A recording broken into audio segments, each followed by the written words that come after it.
Hi.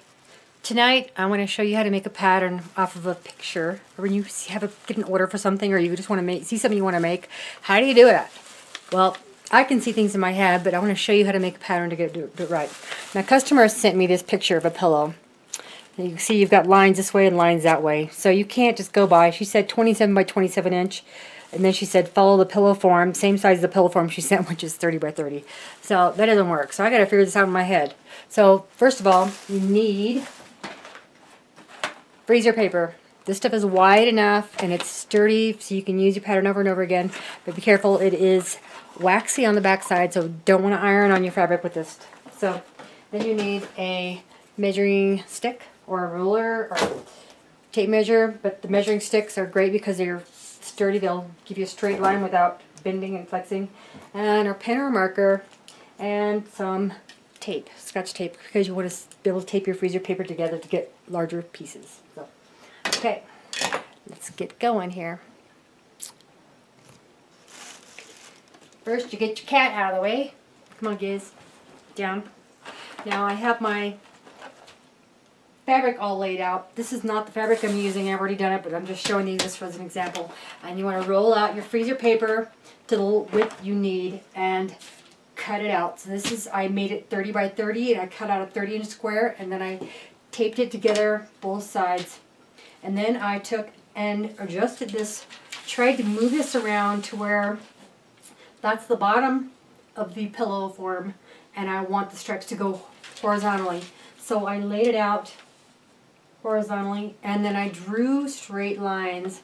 This is where that measuring tape, the yardstick, comes in. Give yourself lines. It's like I wanted that stripe to go a little above halfway point, so I drew lines horizontally.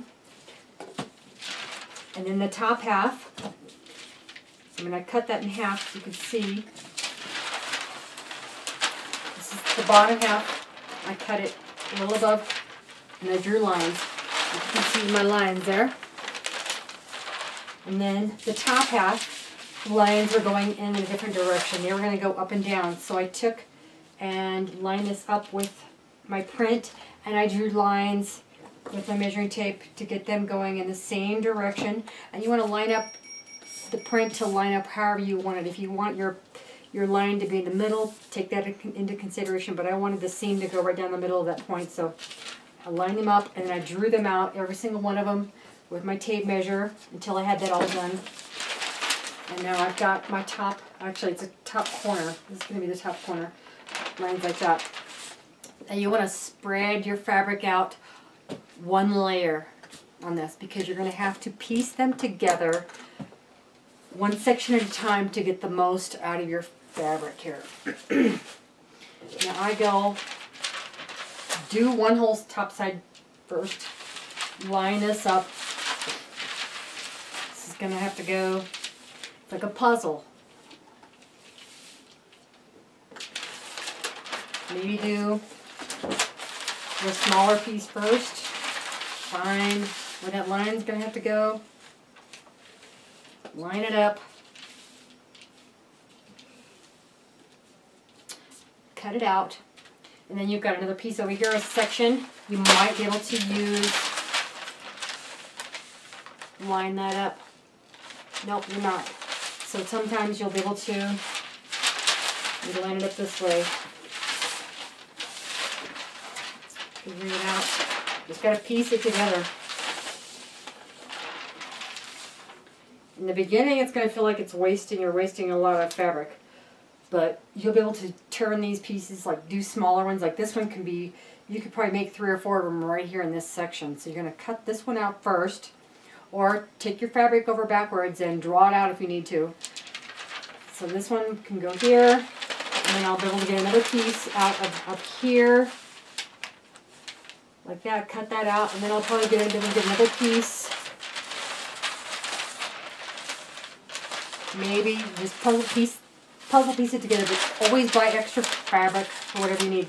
Like if you're figuring out you want 27 by 27 inch pillows, don't get them exactly. You're going to need at least an extra yard, maybe 2 yards. But I would just do, if you're going to do a pattern like that, just do the top side, because the back side, you're going to waste a lot of fabric. Because my customer did not send me enough fabric.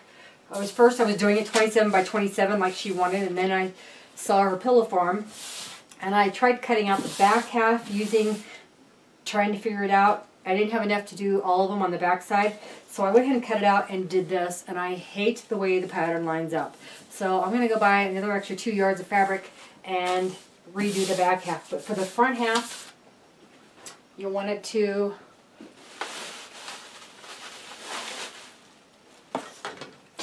this is my pillow form. This is the back, the bottom, or the front half. It's going to be the front. And then I have, I'm going to take these off and use them. That'll be, you can see that. That'll be the top half, and this will be the bottom half, and then I'm just going to have a straight, solid piece in the back. Now, most pillows this size has a pouch. Put that away. Most pillows this size, or the back size, they have this pouch instead of a zipper. And if you can see that, it has a pouch. So you've got two pieces overlapping one another. And what you would do is make them like maybe 6 inches longer than what you would need them to be, and cut them in half, serge your ends or zigzag them, and then fold them over, and then overlap them in the middle, pin them down, make sure you get it pinned good, and then overlap it. But I think for this one, I'm going to buy zippers and put it in the bottom. So depends on whether you want to put a zipper or not. Sometimes people don't like that. So, but piecing it together, and then once you get a whole section just right, measure it again. So you've got these going that way, those going that way.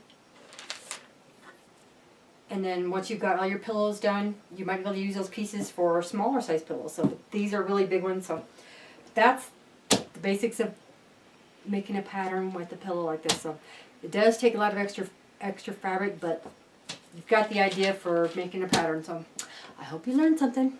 Bye.